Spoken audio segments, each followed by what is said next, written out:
we just go with the drive there.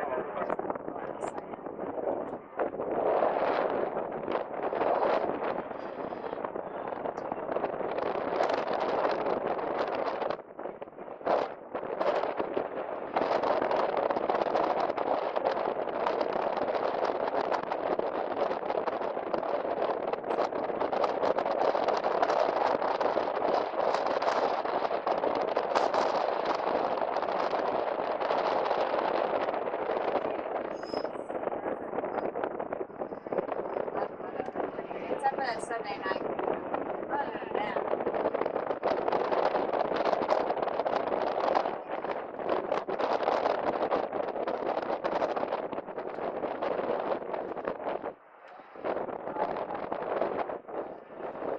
Exactly. Okay. So everyone that just got on at the Adler, my name is Cindy, and I'm going to be your tour guide today. There's a driver down there. His name is Steve. You're actually here to the next shed aquarium. Also, you see the vipers running out. Oh, he has a solar stick out. That's cute. So, we have 26 miles of lakefront Chicago, as I said. 18 of those miles run a lakefront bike path, which I recommend if you're up for it, renting a bike and riding down the lakefront for at least half a mile. Because I think biking in Chicago is like my number one activity in Chicago. And right now we are at the Shed Aquarium stop. My name is Cindy, and I'm going to be your tour guide today. Your driver down there, his name is Steve, so you can say thanks to him whenever you hop off the bus. So, have any of us up here been to the Shed Aquarium on the visit to Chicago yet? Oh, sorry, you guys. Did you guys happen to see Granddad in there? You don't think? Well, Granddad is the oldest living fish in any aquarium, located actually right underneath that glass dome in this large tank in the Shed Aquarium. Granddad, 85 years old, been there since 1933.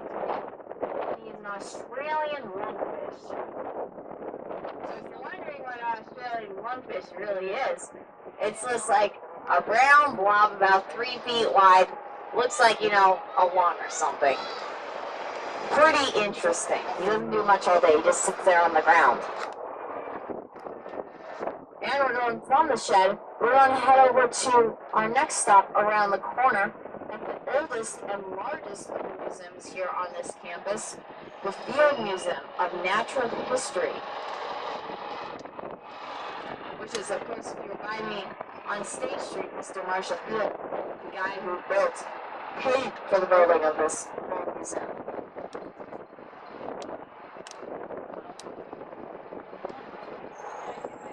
And we are now at our Field Museum Natural History stop. My name is Cindy, and I'm going to be your tour guide today. Your driver down there, his name is Steve, so I wanted to say thanks to him when he hop off the bus. So the groups that just got on, did you come to the Field Museum today? Oh man, so did you see a zoo today? Of course, the largest zoo, the Tyrannosaurus Rex skeleton, is in the Field Museum of Natural History. The largest Tyrannosaurus Rex skeleton in the entire world. She is also the first dinosaur skeleton found in the United States in 1990 in South Dakota. She's also the most complete dinosaur skeleton ever constructed, except one part of her is missing, and that is whether she is actually a girl or a boy. And so we named her Sue after the paleontologist who discovered her, Sue Hendricks. And even outside the Field Museum, there is a dinosaur. Right there, you see the Brontosaurus skeleton to your right. So sorry, that dinosaur skeleton is not a real dinosaur. It looks like a dinosaur could survive outside here in Chicago winter personally. There is some more tropical climates. Right now, we're going to be heading down Lakeshore Drive. This is all right here, guys.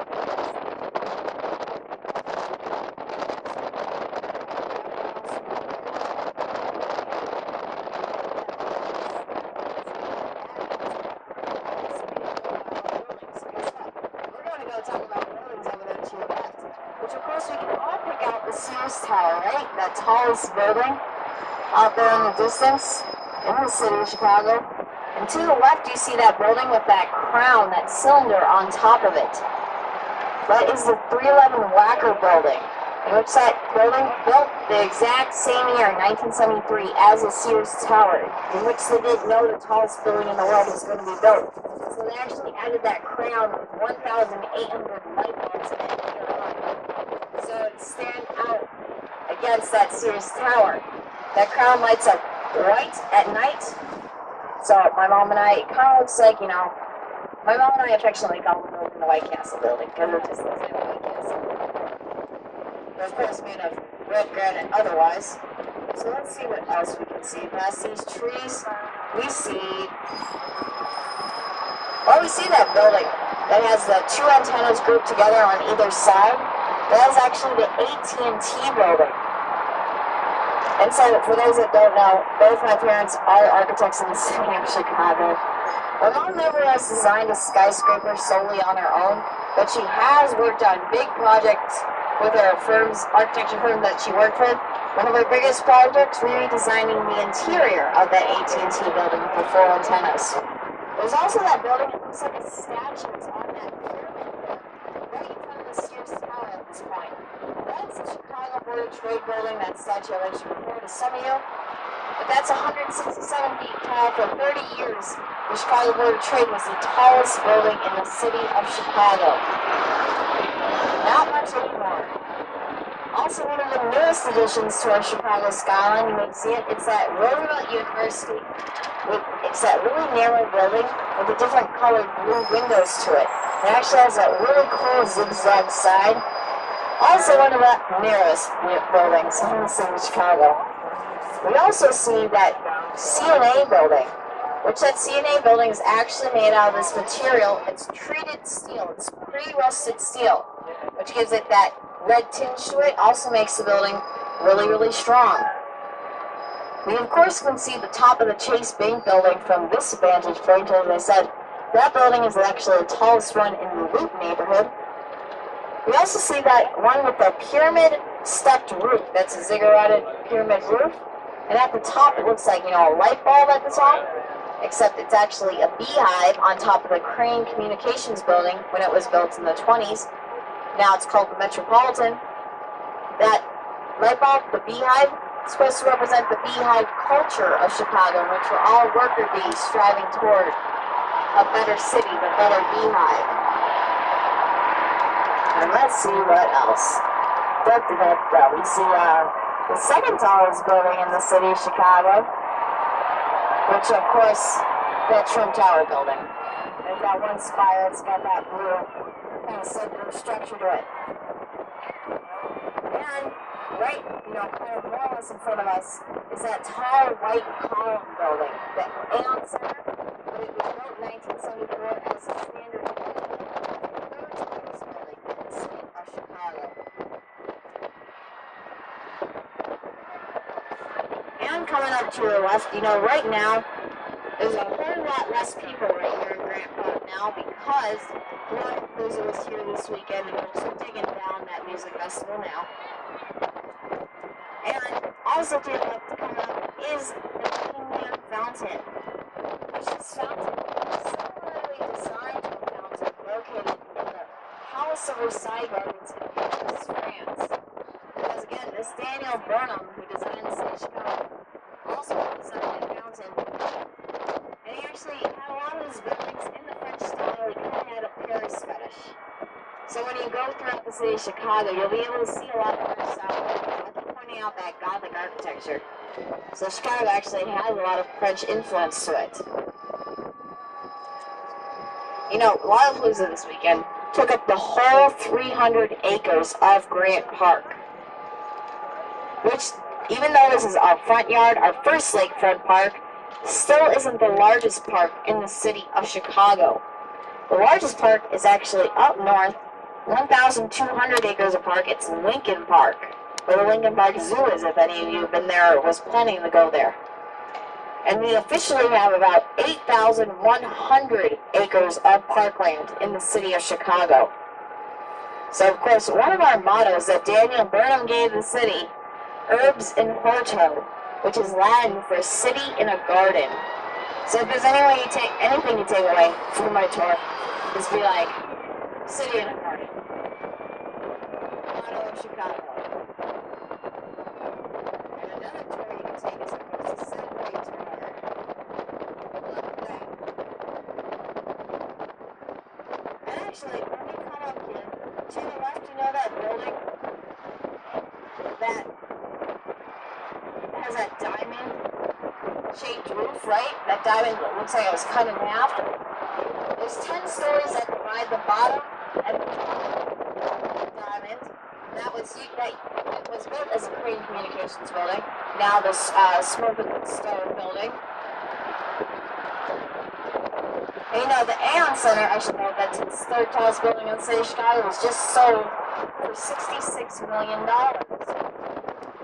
And you know, the Sultan's Blackstone, who also owns the Sears Tower, the Willis Tower, the tallest building in the city of Chicago. All these buildings now to our left. Other than this new residential area, because all these buildings more or less 15 years old or younger. This is East, which actually is a new neighborhood. None of these buildings used to be here. Because as I said, with Illinois Central Railroad tracks, these buildings continue to be built over these railway tracks. Over here to your right, this area, this is a lake.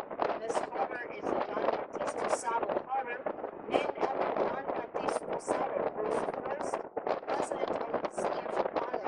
He was black, he was Haitian, and only spoke French.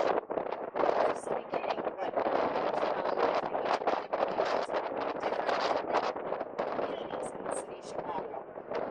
Over to your right, you see the boats coming down this way. That's traveling from the lake over there. That's the walk of the lake. Preventing all the water from the lake flowing into the Chicago River, which would overflow the river if they didn't have that walk. The Chicago River, of course, is there to our right, but I want to talk more about one of these buildings in this Lake East complex. Over there to your left, you see that building with the really wavy balconies coming off of it? It's the Aqua building. It's supposed to represent actually the lakefront of Lake Michigan up here. The Aqua building, most notably designed by this architect, Janine Gain. So when the Aqua building was first built, it was the first skyscraper ever to be solely designed by a female architect. But, you know, about 10 years after it has been completed, there have been a lot more skyscrapers solely designed by females. My mom's getting there. She hasn't done one solely by herself yet, but she's getting there. And when we come up here, we're going to be crossing over this bridge. Right below you is the Chicago riverfront. And so, I love the lakefront in Chicago. The riverfront, though, we're trying to make it just as nice as the lakefront in the city of Chicago. So you can go down these stairs right here, experience the lovely riverfront park on the south side of the river. On the north side, though, you can also walk up and down the river. But the north side, more notably known as having a whole bunch of restaurants. So you can go eat out on patios outside on that north side of the riverwalk. And when you turn here, I highly recommend that you should look over here to your left, because you're going to get a highly stunning architectural view of the city of Chicago, right on the riverfront. I know, it's just water, don't worry. It's not going to do anything. Get a little bit wet.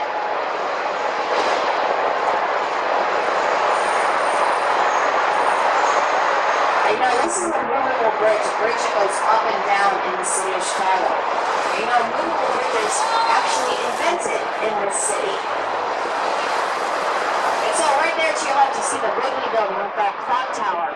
That one, the Wrigley Building, done in 1921. You also see, of course, the Trump Tower. Yay! 2009 it was built, but behind, most importantly, the Trump Tower is the AMA Plaza in 1974 by Mies van der Rohe. The Marina City Towers, 60s, done by Bertrand Goldberg, and then that circular Roman temple on top of that building that has that curved front is London Guarantee and Accident building done in the 20s as well.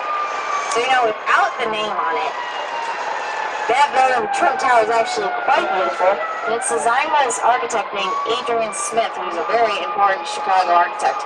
He also designed this building coming up to our left, the NBC Tower. We are coming up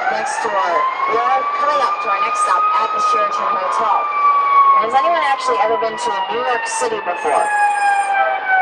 So when you're looking at this building to your left, kind of looks similar, right? Looks like the NBC Tower, 30 Rock Center, and NBC.